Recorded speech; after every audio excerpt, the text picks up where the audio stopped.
दोस्तों, क्या आपने कभी सोचा है कि जो भी आप चाहते हैं आपका मन उल्टा क्यों करता है? आप जब भी फैसला करते हैं कि आप किसी बुरी आदत को छोड़ देंगे तो आपका मन आपको बार बार उस आदत की ओर खींच लेता है। उदाहरण के लिए, कुछ लोग सिगरेट पीने की आदत डाल लेते हैं। आप तय करते हैं कि आज से सिगरेट पीना बंद कर दोगे, लेकिन फिर आपका मन आपको बार बार सिगरेट की ओर खींच लेता है। आप यह सोचते हैं कि आज नहीं, कल से पक्का बंद कर दूंगा, लेकिन फिर भी मन आपको उस आदत की ओर ले जाता है। इस तरह की समस्याएं सिगरेट के सिवाय भी होती हैं और हम उन्हें छोड़ने का संकल्प करते हैं, लेकिन हमारा मन हमें उन आदतों के प्रति आलसी बना देता है। लेकिन अगर हम अपने मन को समझने का प्रयास करें तो हम अपने मन की चाल को समझ सकते हैं और उसे बदल सकते हैं। आप अपने मन की चाल को पकड़ सकते हैं और उसे बदल सकते हैं। एक बार जब आप अपने मन को समझ लेते हैं तो आप अपनी आदतों के बदलाव का सामर्थ्य प्राप्त करते हैं। आप चाहें तो किसी बुरी आदत को अच्छी आदत में बदल सकते हैं, जैसे कि ब्रह्म मुहूर्त में उठना, या किसी काम को लेकर आलस्य नहीं कर सकते। आलस्य हमारे मन के कारण होता है, लेकिन हम अपने मन की इस चाल को समझने और सुधारने का प्रयास नहीं करते हैं। इसके कारण हम हमेशा उस आदत के गुलाम रहते हैं और उसे बदलने में असमर्थ रहते हैं, जिससे हमें बाद में पछतावा होता है। हम खुद को दोष देते हैं और खुद को परेशान करते हैं, क्योंकि हमारे पास कोई और विकल्प नहीं होता।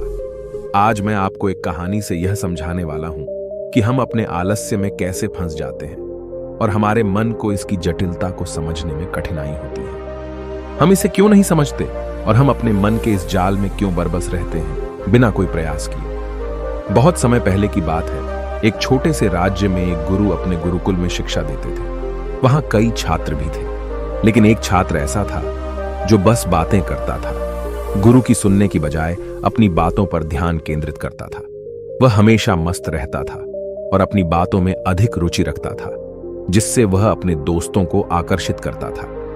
एक दिन गुरु अपने छात्रों को ज्ञान के महत्व पर बात कर रहे थे कि ध्यान क्यों जरूरी है और ज्ञान का महत्व क्या होता है। छात्र उस दिन भी बिना कुछ सोचे, बिना कुछ समझे, अपनी बातों में बिना रुके कहता गया कि हमें क्यों ध्यान करना चाहिए, क्यों नहीं करना चाहिए, आप हमें बताएं। गुरु ने उसे समझाने की कोशिश की कि ध्यान क्यों और कैसे करना चाहिए, लेकिन छात्र ने इसे बार बार अपनी बात में उलझा दिया और उसे समझने की बजाय अपनी बातों में ही लिपटा रहा। इससे हमें यह सीखने को मिलता है कि कभी कभी हम अपनी बातों में इतने मस्त रह जाते हैं कि हम असली ज्ञान की ओर ध्यान नहीं देते।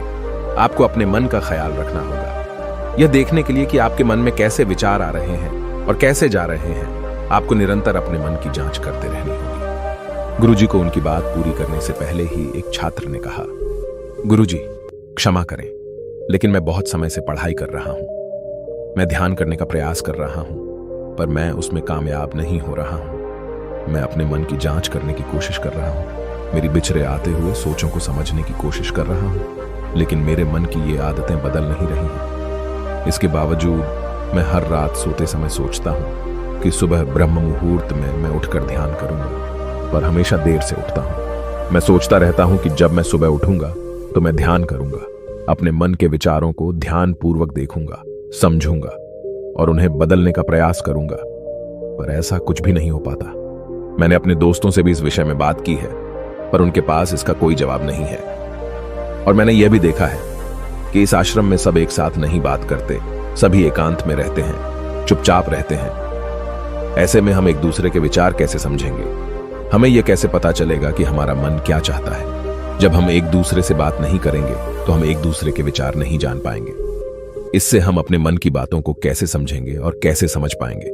इसलिए गुरुवर, मेरी आपसे विनती है कि मेरे सभी साथी शिष्यों को कहिए कि वे लोग इस विषय पर चर्चा किया करें, एक दूसरे से बातें करें। कम से कम इतना तो अवश्य करें कि वे अपने मन में कैसे विचार आते हैं, और जब आप ध्यान करते हैं तो उस वक्त आप कैसे महसूस करते हैं, और ध्यान के बाद आपके अंदर क्या बदलाव आता है। इस पर गुरु ने अपने शिष्य से कहते हैं, आखिर तुम दूसरों के मन की बात जानकर क्या करोगे? उससे तुम्हारे मन का क्या लेना देना? तुम्हें तो अपने मन का निरीक्षण करना है, और उसके लिए तुम दूसरे के मन के विचार क्यों जानना चाहते हो? दूसरों के मन में कई प्रकार के विचार आते होंगे, उससे तुम्हारे मन का क्या लेना देना? इससे तुम्हें क्या लाभ होगा? क्या तुम इस प्रश्न का उत्तर दे सकते हो? इस पर शिष्य शांत हो गया और मन ही मन यह सोचने लगा कि आखिर गुरुवर भी तो ठीक ही कह रहे हैं। अगर मुझे मेरे मन का निरीक्षण करना है तो मुझे अपने मन को देखना होगा, अपने मन को समझना होगा, आखिर मैं दूसरों के मन की बात जानकर क्या करूंगा? और यदि मान लूं कि मैंने अपने मन की बात दूसरों को बता भी दी तो भी से मेरा क्या लाभ? मैं से अपने मन की बातों को तो नहीं समझ पाऊंगा और न ही उन्हें बदल पाऊंगा। शिष्य अपने ही प्रश्न में पूरी तरह से उलझ चुका था। उसके पास अपने गुरु के इस प्रश्न का कोई उत्तर न था, लेकिन फिर भी वह शिष्य अपने आप को सर्वश्रेष्ठ साबित करना चाहता था। इसलिए वह अपने गुरु से कहता है, गुरुवर, यदि हमें दूसरों के मन की बात पता चल जाए, यदि हमें यह पता चल जाए कि वह किस तरह से ध्यान करते हैं, किस तरह से अपने मन का निरीक्षण करते हैं, तो किस तरह से जान पाते हैं कि उनके मन में क्या चल रहा है और वह किस तरह से अपने मन के सभी विचारों पर लगाम लगा पाते हैं। इससे मुझे और बाकी सभी शिष्यों को बहुत मदद मिलेगी। जब भी हम ध्यान करने बैठेंगे तो हम भी उसी प्रकार ध्यान कर पाएंगे, मन का निरीक्षण कर पाएंगे और मन के सभी विचारों पर लगाम लगा पाएंगे। इससे न केवल मेरा बल्कि यहां पर उपस्थित सभी शिष्यों का बहुत फायदा होगा। इस पर गुरु मुस्कुराने लगे और अपने शिष्य से कहते हैं, चलो ठीक है, मैंने मान लिया कि यहां पर उपस्थित सभी शिष्यों में से एक शिष्य ऐसा है जो गहरे ध्यान में उतर सकता है। उसे ध्यान करना आता है, वह अपने मन का निरीक्षण करना भी जानता है, वह यह भी जानता है कि उसके मन में किस प्रकार के विचार उत्पन्न हो रहे हैं और वह किस प्रकार अपने मन को काबू में कर सकता है, किस प्रकार वह अपने मन के सभी विचारों पर लगाम लगा सकता है। और मान लो कि उसने तुम्हें यह सब बता भी दिया तो तुम यह सब जानकर क्या गहरे ध्यान में उतर पाओगे? यदि तुम ऐसा सोचते हो तो तुम सबसे बड़े मूर्ख हो, क्योंकि यदि तुम इस प्रकार की प्रक्रिया करोगे तो तुम अपने ही मन के बनाए हुए जाल में बुरी तरह से फंस जाओगे और फिर वहां से निकलना तुम्हारे लिए नामुमकिन हो जाएगा। यदि तुम्हें यह पता चल गया कि कोई शिष्य किस प्रकार ध्यान में उतरता है तो तुम्हारा मन केवल उसी प्रक्रिया पर काम करेगा और तुम वर्तमान में होकर भी अपने मन की मनोदशा को समझ नहीं पाओगे, बल्कि तुम्हारा मन तो केवल उसी काम पर लगा रहेगा और देखते ही देखते तुम भी उस काम में सम्मिलित हो जाओगे। अब तुम मुझे यह बताओ कि ऐसी अवस्था में तुम अपने मन का निरीक्षण भला कैसे कर पाओगे? तुम्हें तो अपने मन का निरीक्षण करना था, लेकिन तुम तो खुद ही अपने मन के साथ उस काम में जुड़ चुके हो, उस काम में सम्मिलित हो चुके हो। अब ऐसे में तुम अपने मन का निरीक्षण कैसे करोगे? अपने मन के अंदर आने वाले विचारों का निरीक्षण कैसे कर पाओगे? आगे गुरुवर अपने शिष्य से कहते हैं, तुम अपने मन को तभी समझ सकते हो जब तुम अपने आप को अपने मन से अलग करके देख पाओगे। अपने मन की चालों को दूर खड़े होकर उस पर नजर रख दो, उसे समझने का प्रयास करो, तभी तुम अपने मन का सही तौर पर निरीक्षण कर पाओगे। फिर तुम्हारे मन के अंदर आने वाले विचार चाहे किसी विषय की भी हो, चाहे किसी प्रकार के भी हो, तुम्हें उन्हें दूर खड़े होकर देखना होगा, समझना होगा, तभी तुम अपने मन पर काबू पा सकोगे। अन्यथा यदि तुम अपने मन के साथ जुड़ गए तो तुम अपने मन को कभी भी समझ नहीं पाओगे। तुम उसके साथ ही काम में जुट जाओ कि तुम उसके साथ सम्मिलित हो जाओगे। जिस प्रकार तुम कोई कार्य करते हो तो तुम्हारा मन भी उस कार्य में जुड़ जाता है, ठीक उसी प्रकार तुम भी उसके साथ जुड़ जाओगे। इस प्रकार जब तुम अपने विचारों को समझने का प्रयास करते हो तो तुम अपने विचारों के साथ जुड़ जाते हो और अपने विचारों में ही खोकर बहते चले जाते हो। इस बात का अनुभव तो तुमने किया ही होगा। इस पर शिष्य तुरंत ही हमें सर हिलाते हुए कहता है, हे गुरुवर, आप सही कहते हैं। जब भी मैं ध्यान करने बैठता हूं, जब भी मैं यह सोचकर बैठता हूं कि मैं आज अपने मन का निरीक्षण करूंगा, अपने मन के अंदर आने वाले सभी विचारों को देखूंगा, तो मैं देखते ही देखते अपने उन विचारों में खो जाता हूं, उसमें बहता हुआ चला जाता हूं। और कुछ समय बाद जब मुझे यह ध्यान आता है कि मैं तो अपने मन के सभी विचारों का निरीक्षण करने बैठा था, तब मैं वापस एक बार यह कोशिश करता हूं कि मैं अपने मन के सभी विचारों का निरीक्षण कर पाऊं। लेकिन देखते ही देखते कुछ ही समय के बाद मैं एक बार फिर से अपने सभी विचारों में खो जाता हूं और इसी प्रकार फिर एक बार बहता हुआ कहीं और चला जाता हूं। तभी तो गुरुवर अपने सभी शिष्यों से कहते हैं, जिस प्रकार एक क्रोधित व्यक्ति अपने क्रोध का निरीक्षण नहीं कर पाता, अपने क्रोध को समझ नहीं पाता, अपने क्रोध को देख नहीं पाता और वह अपने उन विचारों के साथ जुड़ जाता है, वह अपने गुस्से को ही अपना अस्तित्व मानने लगता है। और यही कारण है कि वह यह कभी नहीं देख पाता कि वह क्रोध आखिर उसके जीवन पर क्या प्रभाव डाल रहा है और उसका क्रोध उसके मन को किस प्रकार प्रभावित कर रहा है। और जब वह क्रोध से बाहर आएगा तब उसे अपनी बातों पर पछतावा होगा, अपने किए हुए पर पछतावा होगा, लेकिन फिर भी वह अपने मन की इस चाल को समझ नहीं पाएगा। वह अपने मन की इस चालाकी को देख नहीं पाएगा, क्योंकि उसके पास ये कला है ही नहीं कि वह अपने आप को अपने क्रोध से अलग करके यह देख पाए, यह समझ पाए कि क्रोध उसके जीवन पर, उसके मन पर किस प्रकार प्रभाव डाल रहा है। और इसी चीज के लिए तरह तरह के अभ्यास बने हुए हैं, ताकि तुम उसके निरंतर अभ्यास से अपने आप को अपने मन से अलग करके यह देख पा सको, यह समझ पा सको कि तुम्हारा मन तुम्हें किस तरह से अपने जाल में फंसा रहा है और तुम किस तरह से उसके बुने हुए जाल में फंसते चले जा रहे हो। इन अभ्यासों के निरंतर अभ्यास से तुम यह देख सकते हो कि तुम्हारे मन का असली स्वरूप क्या है। और जब तुम निरंतर अभ्यास से ये सारी चीजें देख पाते हो, समझ पाते हो, तब तुम्हें एहसास होता है कि असली वास्तविकता क्या है।